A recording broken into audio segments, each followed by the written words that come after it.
2014 transport સેક્ટરના એક નવા યુગની શરૂઆત.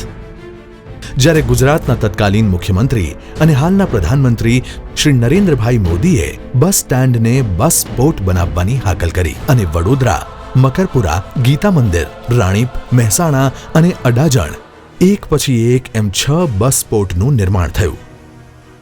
અને આપણા મુખ્યમંત્રી વિજયભાઈ રૂપાણીએ અમરેલી, ભુજ, જૂનાગઢ, રાજકોટ, ભરૂચ, નડિયાદ, નવસારી, પાટણ, મોડાસા અને પાલનપુર એમ બીજા 10 બસ પોર્ટને મંજૂરી આપીને એને ફાસ્ટ ટ્રેકમાં આગળ વધાર્યું.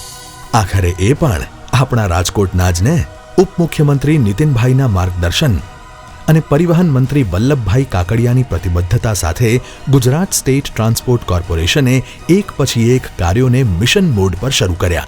પહેલા ભરૂચ અને હવે આપણું રાજકોટ. કહે છે કે રાજકોટ એટલે રંગીલું શહેર, મહાત્મા ગાંધીના બાળપણથી યુવાની સુધીના સફરનું સાક્ષી, જ્યાં સ્પાઇસી ઘૂઘરાનો તીખો ઢંગ પણ છે, બરફના ગોળાનો મીઠો રંગ પણ છે. રાજકોટના દરેક રંગ યુનિક હોય છે, તો પછી બસ સ્ટેન્ડ પણ શહેર જેવું જ રંગીલું હોવું જોઈએ ને. તો હવે થઈ જાઓ તૈયાર એરપોર્ટ જેવા બસ પોર્ટથી બસમાં ટેક ઓફ કરવા, કારણ કે હવે રાજકોટમાં પીપીપી ધોરણે 11,178 ચોરસ મીટરની વિશાળ જગ્યામાં બની રહ્યું છે એરપોર્ટ જેવી સુવિધાઓવાળું બસ પોર્ટ. હવે બસમાં બેસવા કોઈ કન્ફ્યુઝન નહીં થાય, કારણ કે અલગ અલગ કેટેગરી માટે હશે અલગ અલગ 30 જેટલા પ્લેટફોર્મ. પૂછપરછ માટે આ બારી પેલી બારીના ધક્કા પણ નહીં. અને હા, બસના આવવા જવાની રાહ જોઈને નહીં બેસવું પડે. અને ટિકિટોના રિઝર્વેશન માટે લાઈનો પણ નહીં.